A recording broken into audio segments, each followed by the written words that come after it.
Hi guys, Lazarus Michaelides here. Welcome to today's lesson where we're going to study some triads.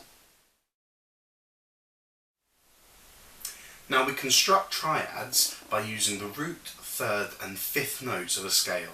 So for example, in the case of C major, which has the notes C, D, E, F, G, A, B and C in, we would take the root, C, the third, E, and the fifth, G, and we've created a major triad.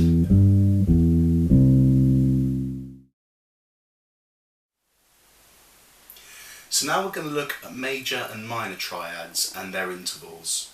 So as you can see on the sheet, a major triad consists of, in C major, C, E and G. So with C being the root, the major third up from C is E, and the perfect fifth up from C is G. And that's the construction of a major triad. C, major third E, perfect fifth G. Now the same principle applies with the minor triad, but in this case, instead of going from root to the major third, we go from the root to the minor third, as it is the third that defines whether a chord is major or minor.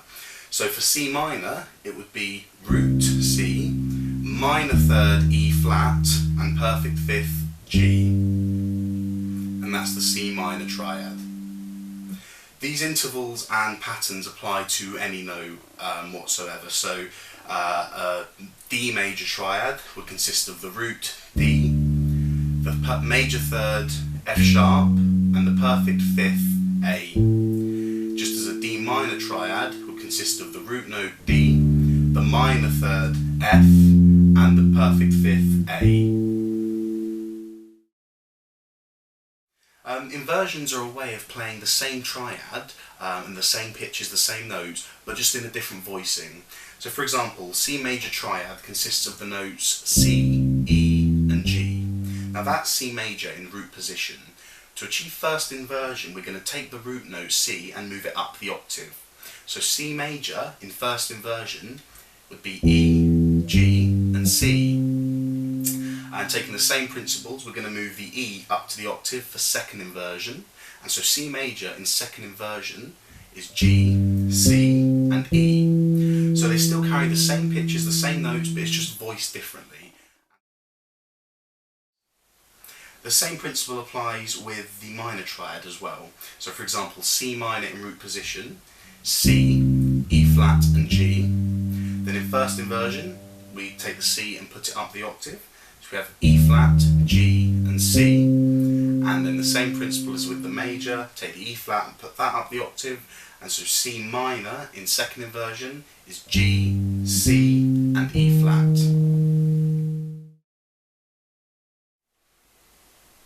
So now we're going to take a look at these triads and inversions and see how we can use them, perhaps in making our own bass line. And that's what I've done if you look at the bottom of the page, the last system. I've created a bass line that goes over an E major chord, an A major chord, a B major chord and an E major chord. So what I've done for the first chord is I've used an E major triad in root position, which sounds like this. Root, third, fifth.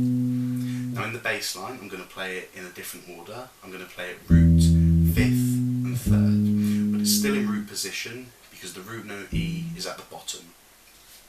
And for the A major chord, I've put it in first inversion, which in A major sounds like this. Third, fifth, root. But I'm going to play it just coming down. Root, fifth, third.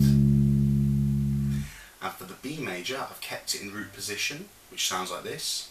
Root, third, fifth, and I'm going to keep it like that when I play it like root, third, fifth. And for the last E major chord, I've put it in second inversion, which sounds like this.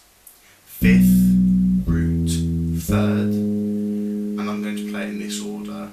Root, fifth, third. And this is how the bass line sounds all together. 1, 2, 3, 4.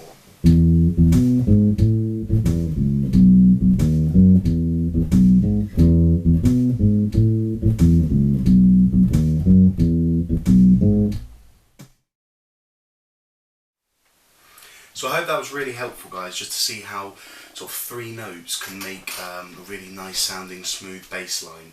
And that's all it is, 3 notes, the root, the third and the fifth. We've inverted them to sort of give us different voicings and different sounds. And we can do lots with them. We can make nice interesting bass lines. So go home, find some songs you like, find the chords for them, and just play around with triads, make them sound good, play them in different inversions and see if they sound better like that. There's a fantastic book which expands a lot more on this, which was written by my tutor Philip Mann, with Bass in Mind Publications, and it is literally 165 pages on triads. So thanks for joining me today, guys, for our first study of triads. I really hope it was helpful and you learned something from today's lesson. If you'd like to contact me, you can find me on Facebook or send me an email. The details are on the last and first picture of this video. So get in contact if you have any questions or would like to request a subject for next lesson, then please feel free to let me know. Until then, guys, see you next week.